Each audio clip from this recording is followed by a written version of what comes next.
Before you start your application, it's a good idea to get your paperwork organised so you're ready to provide the personal details and financial details Centrelink will ask for. It's a detailed process, but it's worth it for the financial support the pension can provide, so don't be discouraged by how long it will take to complete. Having everything organised before you begin will smooth the way and avoid delays that could hold up your payments. We can also look at some of the common mistakes people make when working through the application. We've created a super helpful checklist of what you will need to have on hand when you're answering the questions. You can download and print it out if you like. If you have a spouse or partner, you'll be assessed as a part of a couple, even if it's only you applying for the benefit. So you'll also need to provide your partner's details and financial information. Let's go over what's on the checklist.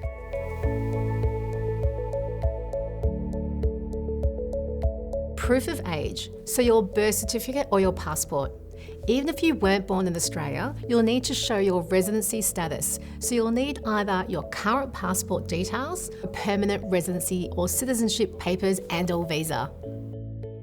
You'll need to provide bank account details for each account that you have. That includes savings accounts, term deposits, joint accounts, including mortgage offset accounts. A bank statement no older than 30 days is best. Tax file numbers. You'll find your TFN on your tax return paperwork or on a notice of assessment from the Australian Taxation Office. You may need to prove your relationship status with a marriage or divorce certificate. If you're in a relationship but not married, you may need to provide proof of cohabitation, like a mortgage contract or a rental agreement. Let's look at income and the age pension. If you're over 67, it's possible to have paid work and still receive a part pension. It depends on how much you earn. Centrelink's work bonus scheme reduces how much of your work income is part of the income assessment. However, you're required to declare all and any work income. If you're working for someone else, proof of income may be recent payslips from your employer. If you're self-employed, you'll need your latest notice of assessment from the ATO. If your income has significantly changed this financial year, your most recent profit and loss statement can be used to prove this. Income also includes things like directors' fees and even sources of income from overseas.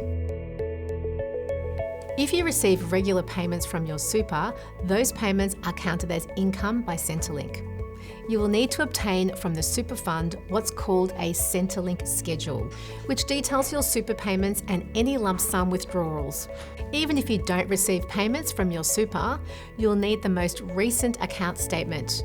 If you have more than one account, you need statements for each. If you have life insurance that includes a cancellation payout, you will need the policy documents showing the surrender value, because that value is considered an asset. Now let's talk about some of the most common mistakes people make, so you can avoid unnecessary hold-ups. One of the biggest mistakes people make is waiting until the moment they are eligible to start preparing, which can mean missing out on payments. You could submit your claim up to 13 weeks before your 67th birthday or 13 weeks prior to meeting any other eligibility criteria, like residency status or leaving paid work. So don't wait until the day you retire to get the ball rolling or for when your residency status ticks over 10 years.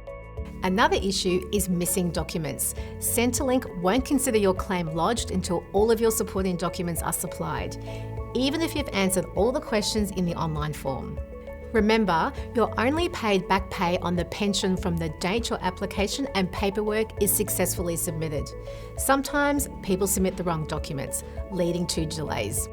Mistakes happen, but double checking helps. Remember, you can save your online claim form as you go, giving you time to go and check information and find paperwork. And don't let your partner's age stop you from applying. Even if they're not of pension age or they're still working, you can still apply. Next, we talk through starting the application.